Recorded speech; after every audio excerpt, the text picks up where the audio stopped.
Hello नमस्कार दोस्तों। आज की वीडियो में हम जो है यूजीसी नेट का जो अभी रिसेंट पेपर हुआ है दिसंबर 2023 का, उसका पेपर 1 सॉल्व करेंगे। ये हमारा एजुकेशन का पेपर है। एजुकेशन का जो पेपर 1 है, जो कि सबके लिए कॉमन होता है, जनरल पेपर है पेपर 1, उसको हम सॉल्व करेंगे। उसके कुछ क्वेश्चंस को सॉल्व करेंगे। आज हम 10 क्वेश्चन सॉल्व करेंगे। देन आगे के क्वेश्चंस जो हैं वो नेक्स्ट वीडियो में सॉल्व करेंगे। आज की वीडियो में हम जो क्वेश्चन सॉल्व करने वाले हैं वो रिलेटेड है डेसिमल टू बाइनरी का कन्वर्जन और binary to decimal conversion. But यहाँ पर जो हमें क्वेश्चन गिवन है स्टेटमेंट के फॉर्म में गिवन है और इसमें हमें बतानी है कि कौन सी स्टेटमेंट जो है वो करेक्ट होगी। पहले यहाँ पर क्वेश्चन देख लेते हैं। यहाँ पर क्योंकि जो मेंशन है वो 16 लिखा हुआ है, इसका मतलब है कि ये नंबर हेक्साडेसिमल में हमें गिवन है और हमें चेंज इसको करना किस में है, डेसिमल में। Hexadecimal to decimal.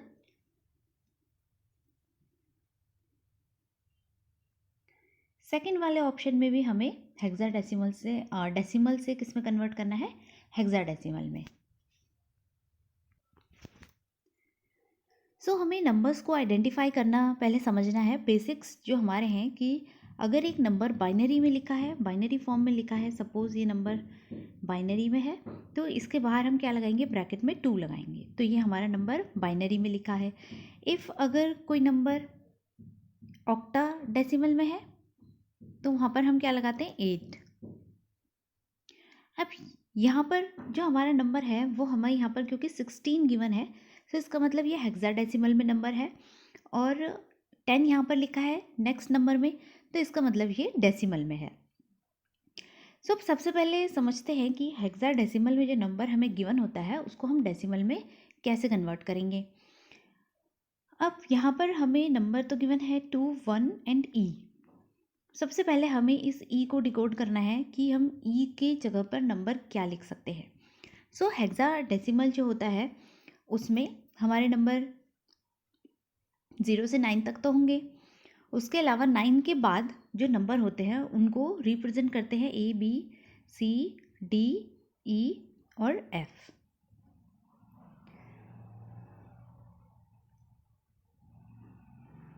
A हमारा 10 हो गया, 11, 12, 13, 14 एंड देन जो F हो जाएगा वो क्या हो जाएगा, 15 हो जाएगा।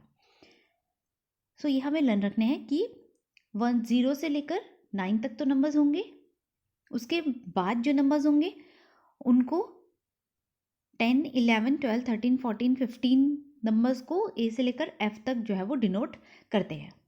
अब यहाँ पर जो हमें नंबर गिवन है वो क्या है, अल्फ़ाबेट दिया है, हमें ई दिया है। ई को हम क्या लिख सकते हैं, क्योंकि हमने यहाँ पर देखा कि ई को हम क्या रिप्रेजेंट करें, 14। ई की जगह पर हम क्या लगा लेंगे, 14।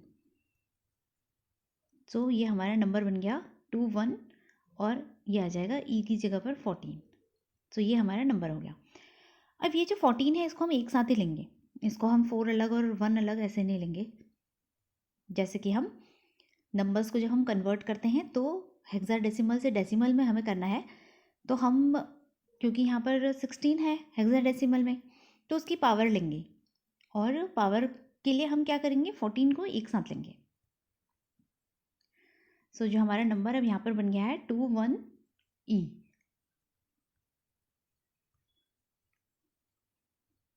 2, 1 ई की जगह पर हम लिख लेंगे 14। अब क्योंकि इस नंबर को हमें कन्वर्ट करना है किसमें, डेसिमल में, जब हमें नंबर को हेक्साडेसिमल से डेसिमल में कन्वर्ट करना है तो हम पावर किसके लेंगे, 16 के लेंगे। और अगर हमें बाइनरी को डेसिमल में करना होगा तो 2 के लेंगे। अब यहाँ पर हम ले लेंगे 16 की पावर 0, 0 से हम स्टार्ट करते हैं, देन 16 की पावर हो जाएगी 1, देन 16 की पावर 2। 14 के लिए हमने लिया 16 की पावर 0, मतलब 1 हो गया यहाँ पर। फिर 1 से हम किसको मल्टीप्लाई कर देंगे, 14 को, ये बीच में मल्टीप्लाई होंगे। 1 से हमने 14 को मल्टीप्लाई किया तो हमारा क्या आया, 14 आ गया, तो यहाँ पर आ गया नंबर 14 आ गया। देन बीच में हमें प्लस का साइन लगाना है। अब उसके बाद ये वाले पार्ट में चलते हैं हम, नेक्स्ट 1 वाले पार्ट में। 16 की पावर 1 है तो 16 हो गया, और 16 मल्टीप्लाई क्या करेंगे हम, 1 करेंगे इस ऊपर वाले नंबर से, 1 से हम इसको मल्टीप्लाई कर देंगे 16 को। तो हमारा क्या आ गया यहाँ पर, 16 आ गया। 16 + 14 हो गया। अब थर्ड वाले पोर्शन में आ जाते हैं, जहाँ पर कि हमें 16 की पावर दी हुई है। तो 16 की पावर स्क्वायर है, 16 का स्क्वायर है, तो 16 का जो स्क्वायर हमारा होता है वो क्या होता है, 256। 256। अब इसे मल्टीप्लाई कर देंगे किससे, जो इसके स्क्वायर आया उसको हम 2 से मल्टीप्लाई कर देंगे। तो हमने इसको 2 से मल्टीप्लाई कर दिया। 2 से मल्टीप्लाई करके हमारा आंसर क्या आ जाएगा, 5 + 542। 542 आ गया, नो सॉरी 512। 542 तो हमारा आंसर है। 512 हो गया, यहाँ पर मल्टीप्लाई करेंगे हम इसको,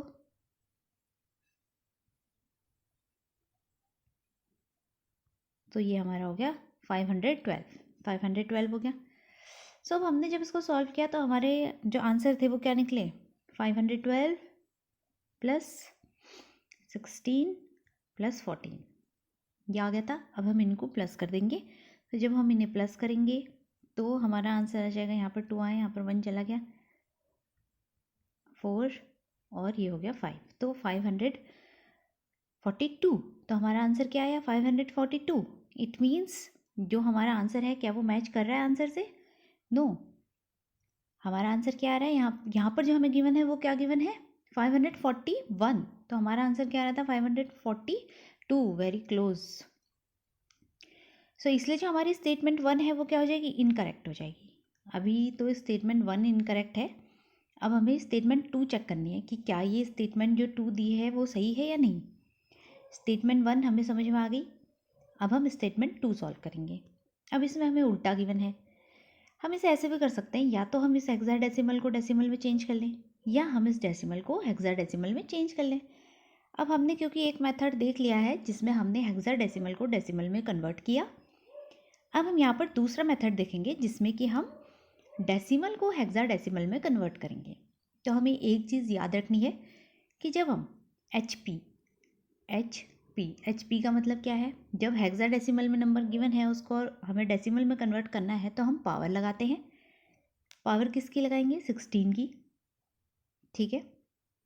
और दूसरा हमारा है डी और डी, मतलब डी और डी का मतलब क्या है, जब हमें डेसिमल में नंबर गिवन है और उसको हेक्साडेसिमल में कन्वर्ट करना है तो हमें डिवाइड करना है।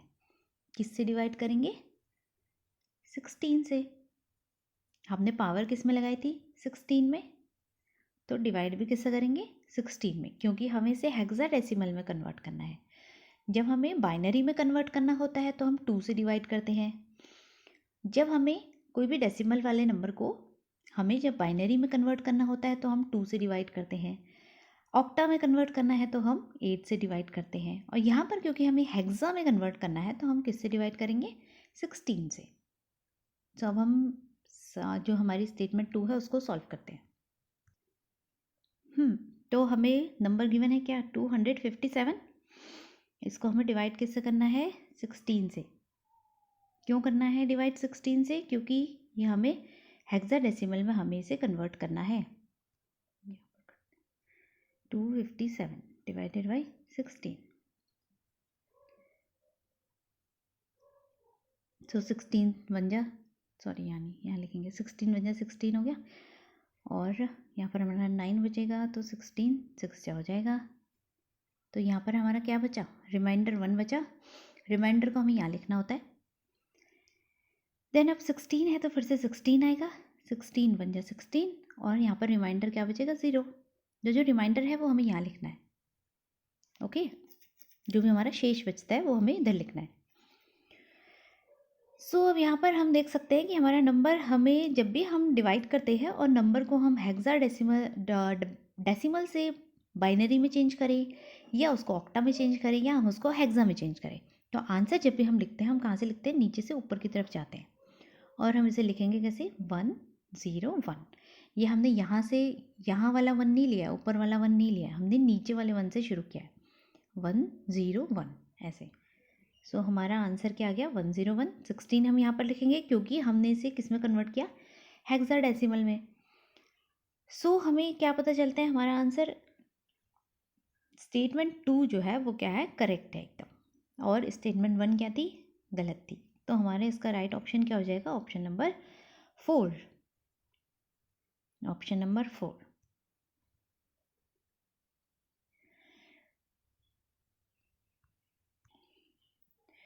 सो एक बार फिर से हम देख लेते हैं, रिवाइज कर लेते हैं कि हमने क्या देखा आज।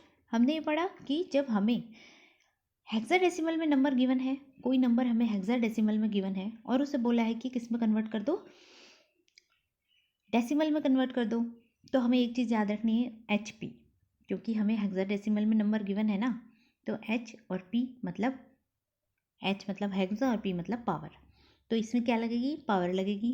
किसकी पावर लगेगी, क्योंकि नंबर हेक्साडेसिमल में गिवन है तो पावर भी 16 की लगेगी। तो 16 की पावर करके हमने इस क्वेश्चन को सॉल्व किया। और दूसरी चीज़ हमें क्या रखनी है कि यहाँ पर जो ई का मतलब है, ई का मतलब क्या है, 0 से 9 तक नंबर्स थे हेक्साडेसिमल में, 9 से आगे के जो नंबर होते हैं अब उनको हम 10 11 12 13 करके नहीं लिखते, हम उनको कैसे लिखते हैं, ए बी सी डी के फॉर्म में लिखते हैं, A B C D E F. तो ऐसे हम नंबर लिखते हैं क्या, 10 11 12 13 14 और एफ का हो गया 50। तो ये हमारे नंबर्स हो जाते हैं, ये हो गया। ये सेकंड चीज़ है हेक्साडेसिमल के बारे में। और थर्ड चीज़ क्या है कि जब भी हमें डेसिमल में नंबर गिवन है, डेसिमल में नंबर गिवन है तो हमें क्या याद रखना है, डी और डी, मतलब जब डेसिमल में नंबर गिवन होगा तो हमें डिवाइड करना है। किससे डिवाइड करना है, क्योंकि हमें कन्वर्ट किस में करना है, उसको हेक्साडेसिमल में करना है तो 16 से डिवाइड करेंगे, बाइनरी में करना है तो 2 से करेंगे, ऑक्टा में करना है तो 8 से करेंगे। सो ये था हमारा एक क्वेश्चन जो कि हमने किसका कन्वर्जन सॉल्व किया। अब आगे हम नेक्स्ट क्वेश्चन देखते हैं। सो नेक्स्ट क्वेश्चन देख लेते हैं, which of the following gases were covered under Kyoto protocol. तो हमें यहाँ पर कुछ गैसेस गिवन है, हमें बतानी है कि क्योटो प्रोटोकॉल के अंदर कौन कौन सी गैसेस जो है वो कवर होती हैं। ये क्वेश्चन जो है वो हमने क्योटो प्रोटोकॉल के बारे में हमने डिटेल में पढ़ा है, उसका वीडियो जो है उसका लिंक आपको डिस्क्रिप्शन में मिल जाएगा। सो सबसे पहले हम क्योटो प्रोटोकॉल जो है उसके बारे में थोड़ा समझ लेते हैं कि क्योटो प्रोटोकॉल जो है वो कब लागू हुआ, कब साइन हुआ, कब इफेक्ट में आया, और उसके अंदर ग्रीन हाउस गैसेस कौन कौन सी जो है वो बोली गई हैं। उसके बाद हम इस क्वेश्चन को सॉल्व करेंगे, क्योंकि हमें बेस पता होना चाहिए ना। सो क्योटो जो है वो कहाँ पर है, जापान में है, और जो कॉप 3 था उसमें क्योटो प्रोटोकॉल साइन हुआ था। कॉप 3 कब हुआ था, 1997 में, 1997 में हुआ था। कॉप का मतलब है conference of parties. So conference करती हैं अलग अलग जो देश होते हैं, उनके बीच में कॉन्फ्रेंस होती है और वहाँ पर कुछ ना कुछ जो डिसीजंस हैं वो लिए जाते हैं। तो क्योटो में हुआ था जापान में, कॉप 3 कब हुआ था, 1997। ये जो ईयर है ये भी इम्पोर्टेंट है, 1997। 1997 में तो ये साइन हुआ। देन उसके बाद ये इफ़ेक्ट में कब आया, 2005 में, 2005 में ये इफ़ेक्ट में आया। तो हमें इफ़ेक्ट में कब आया ये भी याद रखना है, और साइन कब हुआ ये भी याद रखना है। देन इसके अंदर इन्होंने बोला कि 6 ग्रीन हाउस गैसेज ऐसी हैं जिनको हमें क्या करना है, रिड्यूस करना है। क्या करना है, रिड्यूस करना है। इस क्वेश्चन में हमें यही पूछा है कि इनमें से कौन सी ग्रीन हाउस गैसेज थी जो कि क्योटो प्रोटोकॉल ने कम करने को कहा था। कितनी ग्रीन हाउस गैसेज रिड्यूस करने को कहा क्योटो प्रोटोकॉल में, 6 ग्रीन हाउस गैसेस। अब ये 6 ग्रीन हाउस गैसेस कौन कौन सी हैं, पहले हम उनको देखते हैं, फिर हम क्वेश्चन सॉल्व करेंगे। तो 6 ग्रीन हाउस गैसेस थी, उनको हमें लर्न करना है कैसे, CCNHPS, CCNHPH। CC का मतलब है, एक C का मतलब है कार्बन डाइऑक्साइड, CO2। दूसरे C का मतलब है मीथेन, CH4। यहाँ पर मीथेन बोलने में है लेकिन लिखने में इसको क्योंकि CH4 लिखते हैं तो इसलिए यहाँ पर C लिखा है मैंने। आप अपना न्यूमोनिक बना के भी इसे लर्न कर सकते हैं। सो CCNHPS हो गया। N से हमारा क्या है, नाइट्रस ऑक्साइड, जिसको कि हम क्या लिखते हैं, N2O नाइट्रस ऑक्साइड। और H हमारा है हाइड्रोफ्लोरोकार्बन्स, HFCs। HFCs की स्टोरी भी हमने पढ़ी थी कि HFCs की क्या स्टोरी है। HFCs अभी पढ़ते हैं इसको हम। ये हो गया हाइड्रोफ्लोरोकार्बन्स। देन उसके बाद P से हमारा है परफ्लोरोकार्बन। P से क्या है, PFCs परफ्लोरोकार्बन। देन S हमारा है sulphur hexa fluoride, SF6। Sulphur hexa मतलब 6 होता है, तो सल्फर हेक्सा फ्लोराइड हो गया। तो ये 6 गैसेस हो गई। ग्रीन हाउस गैसेस कौन कौन सी हैं, 6, CCNHPS, PS, carbon dioxide, methane, nitrous oxide. Nitrous oxide है ये N2O, ये डिफरेंट है, N2O डिफरेंट है, NO2 डिफरेंट है और NO3 भी डिफरेंट है। देन उसके बाद हमारा है H से क्या है, HFCs हमने पढ़ी थी कहाँ पर, ग्रीन हाउस CFCs का रिप्लेसमेंट था कौन, HFC, जो कि हमने कौन से प्रोटोकॉल में पढ़ी थी, मॉन्ट्रियल प्रोटोकॉल में। मॉन्ट्रियल प्रोटोकॉल में हमने पढ़ा था कि CFCs जो है उनको हटाकर हमें क्या लगाना है, HFCs लगाई थी। देन बट ये HFCs कौन सी गैसेस निकली, ये ग्रीन हाउस गैसेस हो गई। तो अब यहाँ पर फिर क्योटो प्रोटोकॉल में इनको भी हटाने की बात जो है वो कही गई। सो यहाँ पर हमने क्या निमोनिक पढ़ा था, CCNHPS। अब इस निमोनिक के थ्रू हम इस क्वेश्चन को सॉल्व करने की कोशिश करते हैं। अब 2C तो हमें यहीं पर गिवन है, कार्बन डाइऑक्साइड और मीथेन। तो कार्बन डाइऑक्साइड मीथेन है, ऑप्शन देख लेते हैं हम। तो हम इसे जो है वो यहाँ पर आउट करके भी देख सकते हैं। ए जो है इन दोनों में नहीं है तो हम दोनों आंसर्स को, ऑप्शंस को कट कर लेंगे। अब हमारे पास 2 ऑप्शन बचे हैं जिनमें दोनों में ए और बी हमें गिवन है। सो कन्फ्यूज़न क्रिएट करने के लिए, ई तो ऑलरेडी इन्होंने नहीं दिया है तो ई तो वैसे ही कट गया, सल्फर डाइऑक्साइड जो है वो हट गया। तब यहाँ पर हमने एन का मतलब क्या पढ़ा था, क्या हमने नाइट्रोजन डाइऑक्साइड पढ़ा, नहीं, हमने क्या पढ़ा, नाइट्रस ऑक्साइड। तो हमारा ऑप्शन सही क्या हो जाएगा, ये कट गया हमारा नाइट्रोजन डाइऑक्साइड और हमारा ऑप्शन क्या हो गया सही, ए वाला, ए बी और D, nitrous oxide N2O, it is N2O not NO2। Okay, तो हमारा इसका जो राइट ऑप्शन है वो क्या है, ये। अब यहाँ पर सवाल ये है कि ये वाली गैस और ये वाली गैस कौन सी, नाइट्रोजन डाइऑक्साइड और सल्फर डाइऑक्साइड, ये किस बात के लिए है, ये मतलब किस चीज़ में काम आती हैं, काम तो क्या आती है, मतलब जब हम एसिड रेन पढ़ते हैं तो एसिड रेन में हम पढ़ते हैं नाइट्रोजन डाइऑक्साइड और सल्फर डाइऑक्साइड, जिनके कारण की एसिड रेन जो है वो होती है, ये पानी के साथ मिलकर कन्वर्ट हो जाती हैं और फिर जो है वो एसिड की वर्षा जो है वो करती हैं। तो ये हमारी एसिड रेन वाली गैसेस हैं, कौन सी, सी और ई वाली। तो इसमें जो हमारा राइट ऑप्शन था वो क्या था, ऑप्शन नंबर 1, ए बी और डी। हमें क्योटो प्रोटोकॉल की जो 6 ग्रीन हाउस गैसेस हैं उनको याद रखना है, एक बार फिर से रिवाइज कर लेते हैं। क्योटो जो है वो कहाँ है, जापान में है, और COP3 हुआ था कब, 1997 में हुआ था। और ये जो क्योटो प्रोटोकॉल है ये इफेक्ट में कब आया था, 2005 में आया था। देन उसके बाद इन्होंने 6 ग्रीन हाउस गैसेस बोली थी जिनको हमने पढ़ा, CCNHPS, carbon dioxide, methane, nitrous oxide, HFC, PFC मतलब पर फ्लोरोकार्बन्स, देन सल्फर हेक्साफ्लोराइड, सो ये हमारा क्वेश्चन जो है हमने सॉल्व कर लिया। अब हम नेक्स्ट क्वेश्चन करते हैं। सो नेक्स्ट क्वेश्चन सॉल्व करते हैं, which of the following are social emotions displayed during interpersonal communication. अब सबसे पहले हम जो इंटरपर्सनल कम्युनिकेशन है ये है क्या, इसको समझ लेते हैं। सो 2 तरह के कम्युनिकेशन है, एक है इंटरपर्सनल, एक है इंट्रापर्सनल कम्युनिकेशन।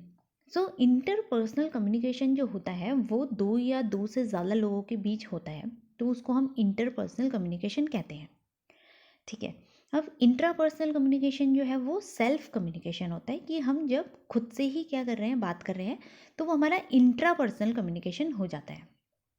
तो अब यहाँ पर ऑप्शंस देख लेते हैं हम। इंटरपर्सनल कम्युनिकेशन में कौन कौन से जो सोशल इमोशंस हैं वो जो हैं वो दिखाई देंगी।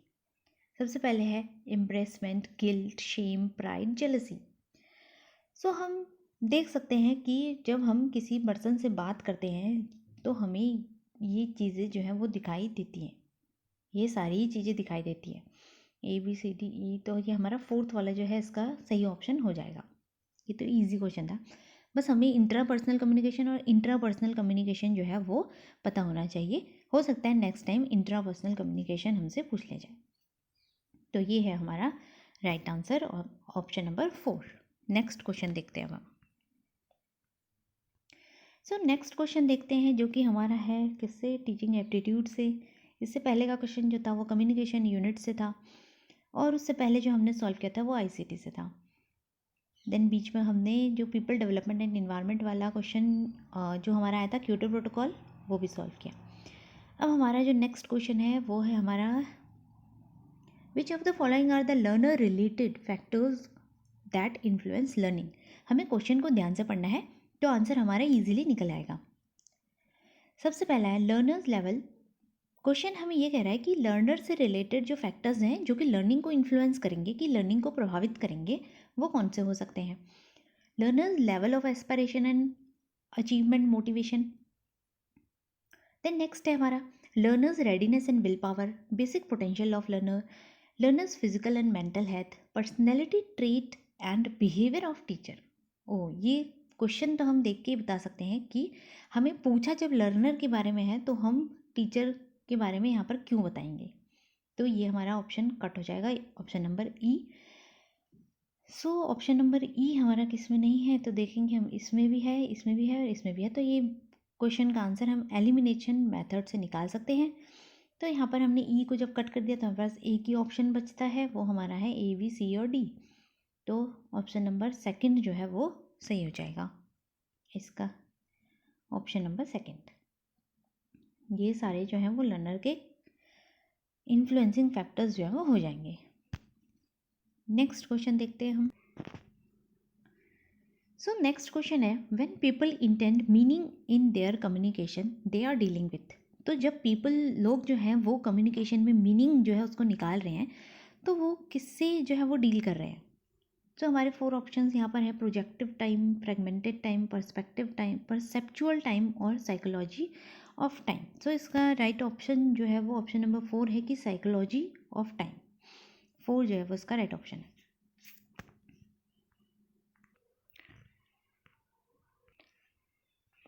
सो नेक्स्ट क्वेश्चन देखते हैं हम, जिसमें हमें 2 स्टेटमेंट्स गिवन है और कौन सी स्टेटमेंट जो है वो सही है ये हमें बताना है। सो स्टेटमेंट 1 जो है the total solids in waste water sample are materials left after water has evaporated from the sample। सो जो टोटल सॉलिड है जिसमें कि डिजॉल्व भी होगा और सस्पेंडेड भी होगा। वेस्ट जो है उसके अंदर जब वाटर वेस्ट है, इसमें वाटर भी मिक्स है और वाटर क्या हो रहा है, इवेपोरेट हो जा रहा है। इवेपोरेट का मतलब है कि वो जो है वो भाप बन के पानी जो है वो उड़ गया, इवेपोरेट हो गया सैंपल में से। तो अब जो उसमें, ये तो हमारा पहला स्टेटमेंट था कि जो टोटल सॉलिड है वेस्ट का वाटर सैंपल में, उसमें क्या होता है, इवेपोरेट हो जाता है और लेफ्ट कुछ मटेरियल जो है वो बच जाता है सैंपल में। सही बात है, पानी जो होगा वो क्या हो जाएगा, इवेपोरेट हो जाएगा और सॉलिड पार्ट जो है वो बच जाएगा। कैसा सॉलिड पार्ट बचेगा, जो कि कुछ तो है डिज़ोल्व हो जाता है उसमें। डिज़ोल्व मतलब होता है कि जैसे हम पानी में चीनी डालते हैं तो वो उसमें पूरा मिक्स हो जाती है, मतलब वो डिज़ोल्व हो गई। और कुछ जो है वो सस्पेंडेड रहता है उसमें। सस्पेंडेड, ये हमारा वाटर है। वाटर इस बीकर में हम लेते हैं तो ऐसे जब पार्टिकल्स होंगे वो क्या होंगे, सस्पेंडेड होंगे। तो ऐसा रहता है। और वाटर क्या हो गया, इवेपोरेट हो गया। तो पहला जो स्टेटमेंट है वो हमारा करेक्ट है। नेक्स्ट स्टेटमेंट देखते हैं, स्टेटमेंट नंबर 2। ये कह रहा है कि जो डिजॉल्व सॉलिड्स हैं fraction usually includes colloidal particles.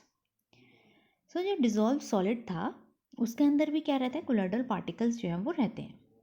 तो ये डिजॉल्व सॉलिड है जिसके अंदर कोलाइडल पार्टिकल्स जो है वो होंगे। कोलाइडल पार्टिकल्स जो होते हैं वो कैसे होते हैं, थोड़ा सा बड़े होते हैं साइज़ में, ऐसे टाइप के हो जाएंगे। तो वेस्ट के अंदर जो है वो क्या रहेंगे, रहेंगे डिजॉल्व सॉलिड्स में। सो दोनों ही स्टेटमेंट जो है वो क्या है, हमारी करेक्ट है। तो इसलिए ऑप्शन नंबर 1 जो है वो करेक्ट हो जाएगा। सो ये हमारा हो गया क्वेश्चन। अब हम नेक्स्ट क्वेश्चन देखते हैं। अब नेक्स्ट क्वेश्चन देखते हैं हम। ये जो क्वेश्चन है स्वयं प्रभा से रिलेटेड है और स्वयं प्रभा से क्वेश्चन वीडियो जो है स्वयं प्रभा पर वो चैनल पर अवेलेबल है, जिसमें कि सारे चैनल्स का डिस्कशन जो है वो किया गया है और उस पर शॉर्ट भी अवेलेबल है जिसमें से डायरेक्ट क्वेश्चन हम एग्ज़ाम में देख सकते हैं। सो जो स्वयं प्रभा है, क्वेश्चन पढ़ लेते हैं पहले। What is the name of the channel number 4 in Swayam Prabha is related to social sciences 2, education and psychology, human home sciences and related subjects. So हमें यहाँ पर चैनल नंबर 4 पूछा है कि चैनल नंबर 4 कौन सा है। डायरेक्ट क्वेश्चन है, चैनल नंबर 4 का नाम बताना है। तो हमने वीडियो में पहले जो प्रीवियस वीडियोस हैं उनके अंदर जो स्वयं प्रभा से रिलेटेड है उसमें हमने जो शुरू के 10 चैनल हैं उसका शॉर्ट फॉर्म भी डिस्कस किया था और उसे लर्न भी किया था। सो सबसे पहले हम स्वयं प्रभा जो है इसका शॉर्ट फॉर्म डिस्कस कर लेते हैं कि इसके जो चैनल्स हैं, शुरू के 10 चैनल्स हमें लर्न करने हैं। तो उसका हमारा शॉर्ट फॉर्म है VSP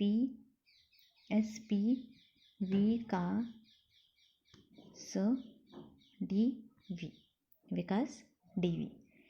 ये 11 है एक्चुअली, ये 11th चैनल, 11th नहीं है, मतलब ये 21th चैनल है व्यास। अगर सिर्फ 10 ही करने हैं तो विकास D हो जाएगा। 5 ये हो गए और 5 ये हो गए यहाँ तक। ये भी इसलिए लिखा है क्योंकि जो शुरू के 10 चैनल थे ये हायर एजुकेशन जो है उससे रिलेटेड है, जो कि CEC ने फॉर्म किया है।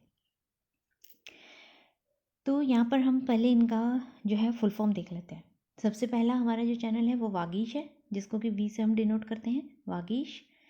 देन उसके बाद हमारी है संस्कृति, फिर हमारा है प्रबोध, देन सारस्वत, फिर P से है प्रबंधन, देन V से हमारा विदिक है, देन K से कौटिल्य, ये इजी है, K से एक ही चैनल है तो कौटिल्य हो गया। A से हमारा आर्यभट्ट है, A से, देन S से स्पंदन है और D से दक्ष है, और जो लास्ट वाला भी है ये व्यास है। ये 21th चैनल है, इसको नहीं भी पढ़ेंगे तो ठीक है। तो हमें यहाँ पर सबसे पहले इनका जो मीनिंग है वो समझ लेते हैं, हमें लर्न कैसे करना है ये भी समझ लेते हैं। सबसे पहला हमारा चैनल वागीश है, VA से शुरू होता है वो, और ये वाला जो V है, दूसरा वाला जो ये वाला V है ये विदिक है, तो VI से शुरू होता है। अगर हम डिक्शनरी के हिसाब से देखें तो VA पहले आएगा और VI बाद में आएगा। तो हम इसे लर्न भी ऐसे करेंगे कि VA वागीश जो है वो पहले है, VA है तो वागीश पहले है, और VI जो है वो बाद वाले V में है। तो ये 2 चैनल हो गए हमारे। और ये वाला V जो है 21st चैनल है, जो कि व्यास है, वो VY हो गया तो वो व्यास हो गया, वो बाद में हो जाएगा। तो ये हमारा हो गया चैनल नंबर 1 वागीश। देन संस्कृति जो है, सबसे पहले हम अपनी संस्कृति पर ध्यान देते हैं, तो हमारा दूसरा नंबर चैनल का संस्कृति है। वागीश के अंदर हम ह्यूमैनिटीज़ 1 जो है उसमें पढ़ते हैं, ह्यूमैनिटीज़ 1 आ जाता है वागीश। देन संस्कृति जो है वो हो जाता है हमारा ह्यूमैनिटीज़ 2, ह्यूमैनिटीज़ 2 है संस्कृति। देन उसके बाद हमारा प्रबोध है, प्रबोध आ गया। प्रबोध की स्पेलिंग जो है वो छोटी होती है तो इसलिए प्रबोध पहले है, और प्रबंधन की स्पेलिंग बड़ी है तो प्रबंधन जो है वो बाद में हो गया, तो प्रबंधन हो गया और प्रबोध हो गया। प्रबोध ये है हमारा चैनल नंबर 3 प्रबोध, जो कि SST 1 है, सोशल साइंसेस 1। देन हमारा है SC सारस्वत, जो कि हमारे इस क्वेश्चन में पूछा गया है, चैनल नंबर 4 जो कि है सारस्वत। सारस्वत जो है वो हमारा है चैनल नंबर 4, जो कि है क्या, सोशल साइंसेस 2। यहाँ पर गिवन भी है हमें सोशल साइंसेज 2।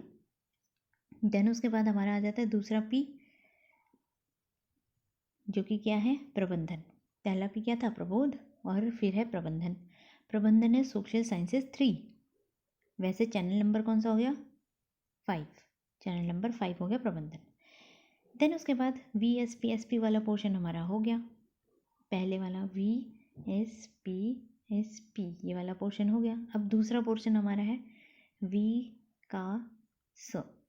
विकास, फिर DV हो जाएगा, D और V। सो विकास, ये 5 हो गए, ये 5 चैनल्स हो गए। अब 6 चैनल जो हमारा हो गया वो क्या हो गया, विधिक। विधिक जो है वो सोशल साइंसेज 4 है, जिसके अंदर लॉ जो है वो सब्जेक्ट आएंगे। देन हमारा K से कौटिल्य है, ये तो इजी है, कौटिल्य है तो इकोनॉमिक्स पढ़ते हैं इसके अंदर। और आर्यभट्टा है तो वो मैथ्स और साइंस से रिलेटेड है, फिजिकल जो साइंसेज होती हैं उनसे रिलेटेड है, तो वो आर्यभट्ट हो गया। देन हमारा स्पंदन हो गया, ये वाला S क्या है, स्पंदन। 3 S हमें इसमें गिवन है। सबसे पहले हमारी संस्कृति है तो संस्कृति हो जाएगा सबसे पहला S। देन दूसरा S सारस्वत है और स्पंदन है, फिर स्पंदन हो गया थर्ड वाला S। तो ये जो स्पंदन है चैनल नंबर 9 है, जिसके अंदर लाइफ साइंसेज जो है वो पढ़ते हैं। सो यहाँ पर मोस्टली जो विकास है इसके अंदर हम साइंस के सब्जेक्ट पढ़ रहे हैं, क्योंकि K से कौटिल्य तो इकोनॉमिक्स है उसके अंदर। देन आर्यभट्टा जो है वो मैथ्स और फिजिकल साइंसेज है, और लाइफ साइंसेज किस में है, स्पंदन के अंदर है। देन हमारा दक्ष हो गया, जिसके अंदर अप्लाइड साइंस है, और फिर व्यास हो गया। ये 21st चैनल है, इसको हम नहीं भी पढ़ेंगे तो इट्स ओके। तो ये हमारे हो गए 10 चैनल्स, जो कि हैं किसके, स्वयं प्रभा के। तो डिटेल में हमें अगर समझना है तो नोट्स के थ्रू समझ सकते हैं। वो इसका जो नोट्स है इसका PDF आपको जो है टेलीग्राम पे मिल जाएगा, और टेलीग्राम का लिंक आपको डिस्क्रिप्शन में मिल जाएगा। सो ये हमारा हो गया क्वेश्चन नंबर 20, और ये है किससे रिलेटेड, स्वयं प्रभा। तो चैनल नंबर 4 कौन सा है, सारस्वत। तो इस तरह के क्वेश्चन जो हैं, क्योंकि इसमें हमें लर्न करना है, तो ये अगर हम लर्न करने तो बेटर है, अगर आ जाए क्वेश्चन तो हमारा गलत ना हो। अब हम देखते हैं नेक्स्ट क्वेश्चन, जिसमें हमें 2 लिस्ट दी हैं। हमें यहाँ पर कॉलेजेस गिवन है और इनकी प्लेसेस गिवन है, तो हमें इन्हें मैच करना है। ये प्री इंडिपेंडेंट कॉलेज हैं, और ये इनकी प्लेसेस है कि कहाँ पर ये स्थित है। तो ए हमारा है, इसका जो राइट ऑप्शन हमारा है ऑप्शन नंबर 3 है। ए का रेड कॉलेज जो है वो कहाँ पर है, लखनऊ। देन बी का 4 है फॉर्मर कॉलेज, जो कि है लाहौर। देन उसके बाद मोर सेंट्रल कॉलेज, जो कि है कहाँ पर, इलाहाबाद में। देन एंग्लो ओरिएंटल कॉलेज जो है वो कहाँ पर है, अलीगढ़ में है। तो इसका राइट ऑप्शन क्या है, ऑप्शन नंबर 3। तो ये हमारा हो गया थर्ड आंसर। अब नेक्स्ट क्वेश्चन हम सॉल्व करते हैं।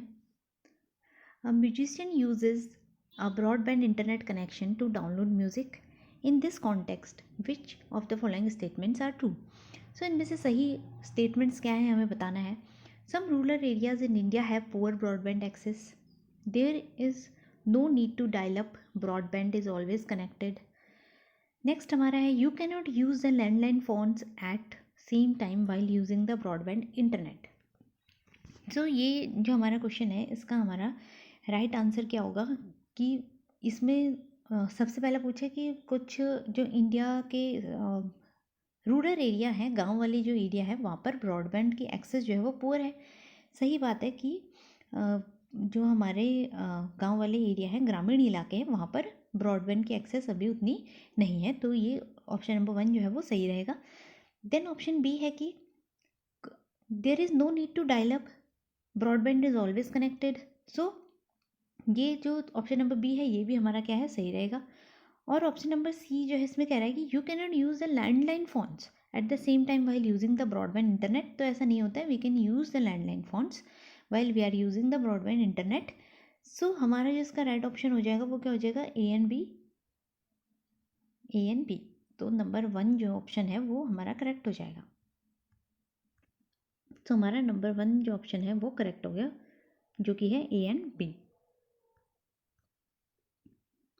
सो नेक्स्ट क्वेश्चन देखते हैं हमें, which of the following are the type और subtypes of long term memory. Long term जो मेमोरी है उसके टाइप्स पूछे हमें। सबसे पहले हमें गिवन है declarative memory, procedural memory, episodic memory और सिमेंटिक मेमोरी। तो लॉन्ग टर्म मेमोरी जो होती है उसके ये जो सारे हैं ये सारे ही इसके क्या है टाइप्स हैं। तो ABCD जो है इसका राइट ऑप्शन हो जाएगा। सो थोड़ा जो मेमोरी है लॉन्ग टर्म मेमोरी है उसको समझ लेते हैं कि लॉन्ग टर्म मेमोरी जो है वो कितने टाइप की होती है। यहाँ पर हमें जो है वो मेमोरी के टाइप दिए हैं, ये सारे ही लॉन्ग टर्म मेमोरी हैं। बट वैसे अगर देखें तो लॉन्ग टर्म मेमोरी जो है वो दो टाइप में डिवाइडेड है। एक होती है एक्सप्लिसिट और दूसरी होती है इम्प्लिसिट। एक्सप्लिसिट जो मेमोरी है इसी को डिक्लेरेटिव मेमोरी कहते हैं और दूसरी हमारी हुई इम्प्लिसिट मेमोरी। अब ये जो मेमोरीज़ हैं ये भी डिवाइडेड होती हैं पार्ट्स में। सो जो पहले एक्सप्लिसिट मेमोरी है उसको समझते हैं कि ये क्या होती है। एक्सप्लिसिट मेमोरी जो है वो कॉन्शियस मेमोरी होती है और ये अनकॉन्शियस मेमोरी है हमारी, ठीक है। सो इसके लिए हमें कॉन्शियसनेस की रिक्वायर होती है, अवेयरनेस की रिक्वायर होती है। किसके लिए रिक्वायरमेंट होती है? एक्सप्लिसिट मेमोरी के लिए, और इसके लिए रिक्वायरमेंट नहीं होती।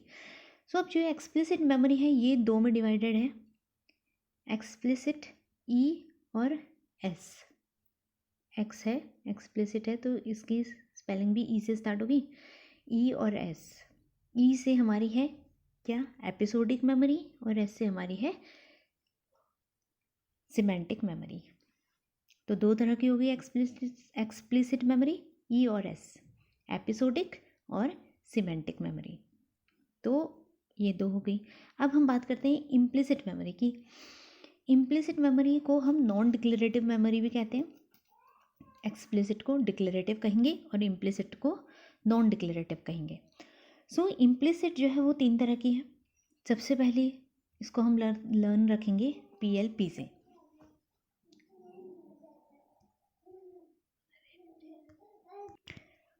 तो हमारी इम्प्लिसिट जो मेमोरी है जिसको कि हम नॉन डिक्लेरेटिव मेमोरी भी कहते हैं, ये तीन तरह की है PLP।